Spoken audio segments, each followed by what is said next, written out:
research, right? You gotta do your research. But I don't see his image here. All right, let's see if that's the same. I think that's the same book. Looks like it's the same book. Pluto Press. I don't know. We'll have to do more. Yeah, but it says Israel Shahak. Yeah, same thing. Israel Shahak. And where's Israel Shahak from? Let's check it out. Sorry, I got like 3 screens, so my face might be looking in a different way.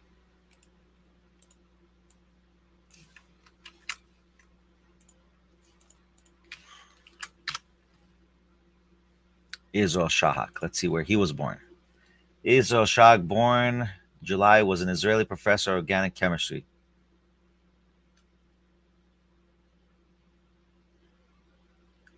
Okay, he was born in Israel. Okay, so one author was born in Israel. Okay, I give her that. I give her that. But you can Google these individuals. I mean, these individuals, for sure, he might have known Yiddish, but he is clearly not an Orthodox person. That I don't believe he read all of 30 volumes of 𝗵𝗵𝗹𝗪 𝗪𝗵𝗲 books. I don't believe that. It's called 𝗥𝗲𝗵𝗵 𝗪𝗵𝗲. No way. Anyway, if you want to really get to 𝗵𝗵𝗹𝗪 𝗪, learn his teachings, they're all available in videos.gem.tv. I will put that link there. I will put the link of Candace Owens' episodes with the debate, and obviously what she said, the episode of where she said about the 𝗵𝗵𝗹𝗪 𝗪𝗵𝗲. Honestly, let's see if there's anything else she said here.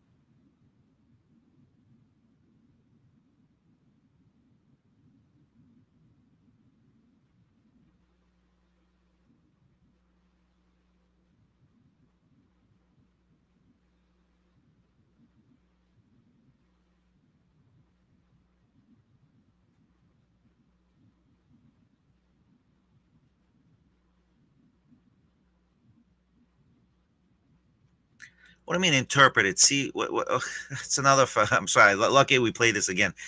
Interpreted? What do you mean interpreted? It's in Yiddish. There's nothing to interpret.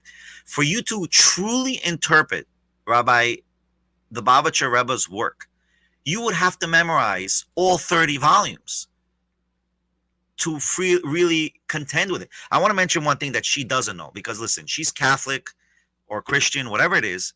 I'm the rabbi. Call me as a rabbi and ask me, Benny, what's going on? You know, like, what does it mean? What did Rabbi Schneerson say?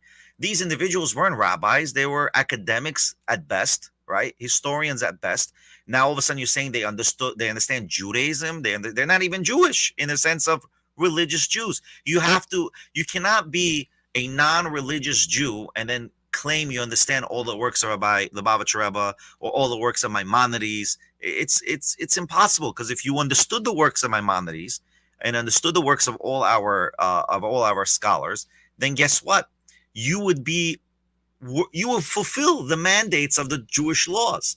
So I want to mention one thing. It's very important. There's a Talmudic chapter in Tractate Sanhedrin. And I'm saying this by heart because I know the material. So in Tractate Sanhedrin, the chapter 11. So in chapter 11, in Tractate Sanhedrin, you can buy this tractate in English, okay? It says, Kol Yisrael Yeshlem Chelek L'Olam Haba. All Israel has a part in the world to come. So in Judaism, the fundamental is that all Jews believe and all people believe that God will resurrect in the 7,000th year. The God will resurrect every single human being that was good, including Gentiles. Okay, and you have to understand who was the 𝗪𝗵𝗵𝗵 mentor. You know who it was? He would not. They say he would never leave his hand away from the Rambam, Maimonides. And Maimonides wrote in his commentary on the tractate, the Mishnaic tractates, he says, what does it mean, Yisrael, Israel? All of Israel has a world to come. It should say all of the nation of Israel. That would have been the Hebrew word. Am Yisrael, it should say. It should say Bnei Yisrael. No, it just said Kol Yisrael, skipping the word Am and skipping the word Bnei, which is children or nation, to teach you a valuable lesson. And this is written down in many other scholarly books from Moshe Chaim Luzzatto and many others. That what? Every single person who's good is part of the fabric of Israel. Listen to me again. That every single person who is good is part of the fabric of Israel. I think Candace, you made a mistake here. You touched a holy man like the Lubavitcher Rebbe. You should have never done that. And you have plenty enough to attack Rabbi Shmuley. Obviously, I'm not a fan of his. I don't like the way he responds. I don't like the way he overpowers a conversation. When I watch Piers Morgan and whenever he's on, he always cuts people off. I think you should let people finish what they say, focus to the points. You know, honestly, I mean, he does give some good points when it comes to Israeli history. Yes, I get that. But at the same time, listen, it is what it is. And it's not fair. It's not fair to regards that you're attacking a Lubavitcher Rebbe who has nothing to do with Rabbi Shmuley, especially since he was kicked out of the movement completely because he does not follow the ways of the Lubavitcher Rebbe. That's the fact. And that's why he couldn't respond. By the way, he didn't respond because he's not part of that movement anymore. He was kicked out of that movement. He was kicked out of the whole Chabad scenery. What I would suggest also, and you know, we'll say this in another time. There, you know, the attack on the Netanyahu situation is there's two folds of what's going on in politics. That's going to be next week on Monday. I'm going to talk about it. But there's two folds in politically what's happening with Israel that people don't understand, that what the war has provided. It's the same thing that happened in 9/11. 9/11 came, but who benefited? So many other people benefit in the U.S. than the actual Iraqis from the war. You know, of course, all war is bad, and the key result is what happened in Afghanistan, what happened in Iraq. But at the same time, look at the reverse situation. If we didn't go to Afghanistan and didn't go to Iraq, you know, women would have never had, you know, free rights in Afghanistan and Iraq. You know, women are right now they're made a new law in Afghanistan to drop the age of marriage. In Iraq also, to drop the age of marriage, that a man can marry a girl at the age of 9. Are you kidding me? Where's the outrage in that stuff? I mean, talk about pedophile, talk about that stuff. You know, that's also important. Where do you have a right to marry a girl at 9 years old? In the Torah, it doesn't even say such a thing. And today, all the rabbinics said that even the Torah that said 12, 13 back then, say today there's no 12, 13. It's 18 to 24 is the time of marriage. You know, there's something called a little bit progressing in history. You know, we do have that in the rabbinical teachings in the Orthodox community and all communities. Listen, so this is my iShook Daily. I hope this episode really clarified this thing. And I hope I defended the holy man that is in our community for who has literally changed the world in Judaism and had brought many Jews and many non-Jews and many Gentiles and many good people. I'm going to see the people in Warsaw. I'm going to be sure. And every time I go, I give you regards and I bring some money with me. So I will be there, give you blessings for them and give you regards and tell them how you think of it. God Almighty bless you to spread evil for not Jews. It's happy news because every Jew is obliged to do, also for the benefit of other people, and especially someone who has the ability to spread all this news. In Poland, it is a special merit and a special duty. when I was in the ambassador's office in Poland with all the people down, the Polish government, I told them how proud I was to be private in the army and how proud I was to be part of the poetry movement, and that all the people heard about it, and they know very much the reason I'm in Poland as strong as I am is because of the goodwill that I'm trying to create through your auspices. But don't underestimate my appointment. I appointed you a long time ago, not as a private, but a general 4-star. Well, I'm a lucky man. I both feel humble enough to be a private and be proud enough to be a general. You're very kind. 4-star. 4-star. And I'll be promoted.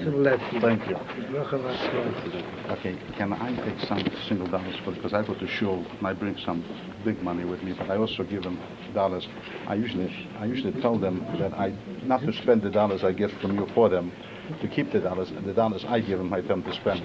God much bless you. That's for you 4 stars. Thank you. And that's for the 5th star to come in the near future. And that is for the people there, and you distribute it as you see fit. Thank you. Bye-bye. I will ask you especially to give this to your daughter. Thank you. And that is for your grandchild. Thank you.